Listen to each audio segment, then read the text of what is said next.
ఈరోజు council meeting జరగడం జరిగింది. ఆ కౌన్సిల్ మీటింగ్లో అజెండాలో అంశాలు వచ్చి దాదాపు 70 అంశాలు ఉన్నాయి. లాస్ట్ టైం కూడా పెండింగ్ కూడా తీసుకొచ్చి పెట్టడం జరిగింది. 70 అంశాలు అన్నప్పుడు ఒక్కొక్క సబ్జెక్ట్కి దాదాపు 5 నిమిషాలు 50 అంటే కూడా చాలా ఎక్కువ టైం తీసుకుంటుంది.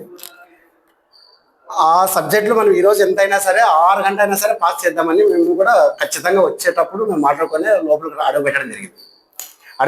ఈరోజు ఆదరణ ప్రజల సమస్యలు ఇవి ఖచ్చితంగా వాళ్ళకి ప్రజలకు న్యాయం చేయాలా, మనం ఏ అంశం గురించి మనం వాయిదాలు వేసేద్దని చెప్పేసి మనం డిస్కషన్ చేసుకుని లోపలికి రావడం జరిగింది. కానీ వచ్చిన వెంటనే కౌన్సిల్లో మాకు చాలా ఘోరమైన అవమానం జరిగింది. ఆ ఘోరమైన అవమానం ఏమంటే, లాస్ట్ టైము వైస్ చైర్మన్కి ఏదో టేబుల్ తిప్పి ఏదో అడ్జస్ట్ చేసి చేయడం జరిగింది.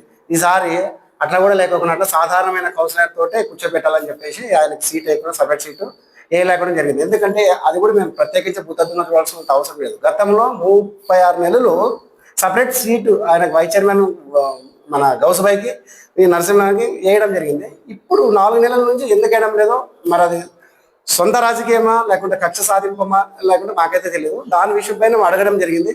సరే ఒక 5-10 నిమిషాలకైనా ఓకే చేసి టేబుల్ వేస్తారేమో అనుకున్నాము. మేము దాదాపు అర్ధగంట వాదించినా కూడా అడగడం జరిగినా కూడా వాళ్ళు చైర్ వేయలేకపోయినారు. ఆ చైర్ వేయలేకున్నందుకు మేము ప్రజల సమస్యలను ఖచ్చితంగా మనం అజెండాలో చెప్పాలి కాబట్టి మేము కింద కూర్చొని సభ జరపడం జరిగింది. ఆ సభ కింద నుంచే అంశాలు చదవడం స్టార్ట్ అయింది. ఓకే, మేము అన్ని చెప్పి ఏదైతే జరపాలో జరిపినామో, ఏదైతే మనకి ఇబ్బంది అవుతుందో జనాలకు ఇబ్బంది అవుతుందో ఆ సమావేశాలు వాయిదాలు వేయడం జరిగింది. ఇప్పుడు దీని ఒక సమస్య ఏమంటే, మేము మగవాళ్ళు ఏదో పిల్లలు కూర్చుంటారు, కానీ దీంట్లో మహిళలు కూడా ఉన్నారు, ముసలి వాళ్ళు కూడా ఉన్నారు, కొంతమంది మోకాళ్ళ నొప్పులు ఉన్న వాళ్ళు ఉన్నారు. వాళ్ళు కింద కూర్చోలేరు కదా. ఆ కింద కూర్చునే వాళ్ళక ఇబ్బంది పడుతున్నారు అనే ఉద్దేశంతో సభ సగం జరిపి సగము నెక్స్ట్ దానికి అంటే ఒక వారము 10 రోజుల్లో మరి అత్యవసర సమావేశంలో జరపాలని చెప్పి ఉద్దేశంతో మేము సభ వాయిదాలు చేయడం జరిగింది. దీంట్లో ముఖ్యంగా విషయం ఏమంటే, నా ఏరియాకి సంబంధించింది క్రిస్టియన్ బరియల్ గ్రౌండ్కి దాదాపు గతంలో 2005లో చైర్పర్సన్ అరుణాదేవి మేడం ఉన్నప్పుడు క్రిస్టియన్స్ వాళ్ళకి చనిపోతే, అంటే క్రిస్టియన్ కమ్యూనిటీకి చనిపోతే సమాధులు పూడ్చుకోవడానికి మాత్రమే ఇవ్వడం జరిగింది. దాంట్లో కొంతమంది మాకు లీజ్కి ఇచ్చినారు, మాకు తీర్మానం చేశారు, కౌన్సిల్ తీర్మానం చేశారు కాబట్టి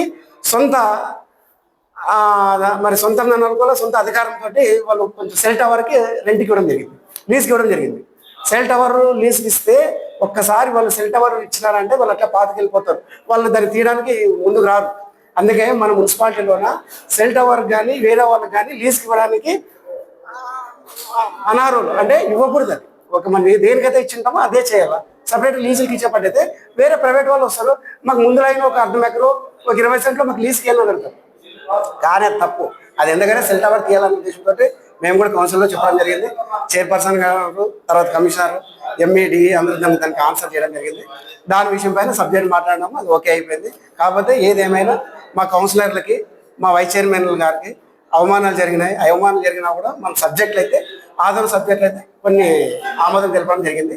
నెక్స్ట్ నెక్స్ట్ ఆమోదం తెలపడానికి టైం 100%. ఇప్పుడు 36 నెలలు కరెక్ట్ జరిగింది. సీట్ వేసిన వల్ల ఇప్పుడు ఈ 4 నెలలు చేయడం తన రాజకీయ కక్షనే ఉండొచ్చు అని మేము కూడా అనుకుంటున్నాం. మాకు తెలియదు ఇది. కాకపోతే ఇంకా నెక్స్ట్ మంత్ అన్న చేసి సభని కంటిన్యూ చేస్తే బాగుంటుందని మేము నెక్స్ట్ మంత్. ఓకేనా? నా పేరు చలపతి, ఇందర్ నగర్ 19వ వార్డు కౌన్సిలర్.